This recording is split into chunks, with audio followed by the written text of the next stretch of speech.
Numéro 3, le fait d'être grossier, dire des gros mots. Oh là là, les frères. Il y en a, vous savez, si on reste à côté d'eux et on compte le nombre de gros mots par heure, pas par jour, on pourrait écrire un livre. Un livre. Les gros mots, mon frère, c'est un truc trop normal. C'est un chewing-gum qui marche dans la bouche en permanence. Alors, le prophète sallallahu alayhi wa sallam dit, méfiez-vous de la grossièreté car Allah n'aime ni la grossièreté ni les grossiers. Allah il n'aime ni la grossièreté ni les grossiers. Ce hadith-là est rapporté par Ahmed.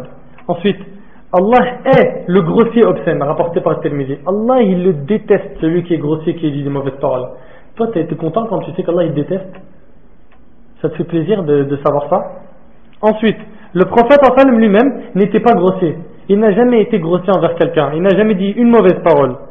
Dans le hadith que rapporte l'imam Ahmad, le prophète sallallahu alayhi wa sallam dit, Inna rajula, l'homme prononce des fois une parole, sans lui accorder d'importance, cette parole-là le mènera 70 ans en enfer.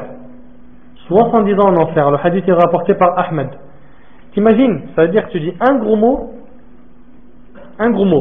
tu gagnes par ce gros mot-là 70 ans en enfer. Tu l'accordes pas d'importance, c'est une parole très lourde, elle te fait gagner 70 ans en enfer.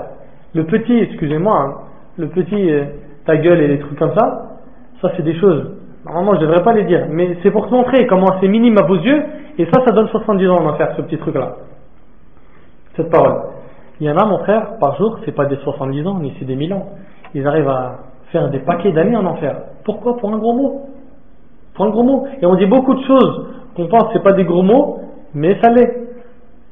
J'ai pas envie de les citer, mais celle-là, surtout, on l'entend beaucoup chez les musulmans. Excusez-moi de vraiment la citer, mais c'est un petit peu obligatoire de le dire pour que vous vous méfiez de ça. Le mot putain.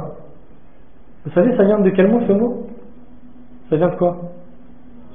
Ça vient de prostituée. T'imagines, quand tu dis ce mot-là, tu viens de dire prostituée. C'est grave. Et ça se dit à tort et à travers, et même par des sœurs voilées. Il lui arrive n'importe quoi, hop, elle dit ce mot-là.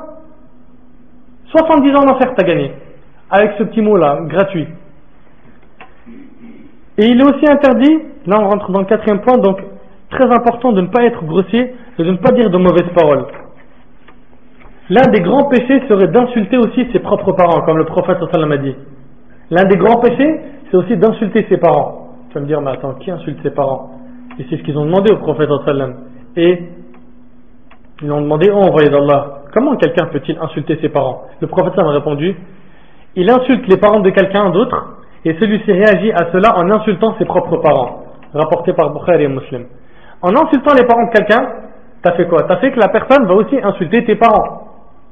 Tu t'imagines? Donc, si tu veux insulter tes propres parents à toi, insulte les parents des gens.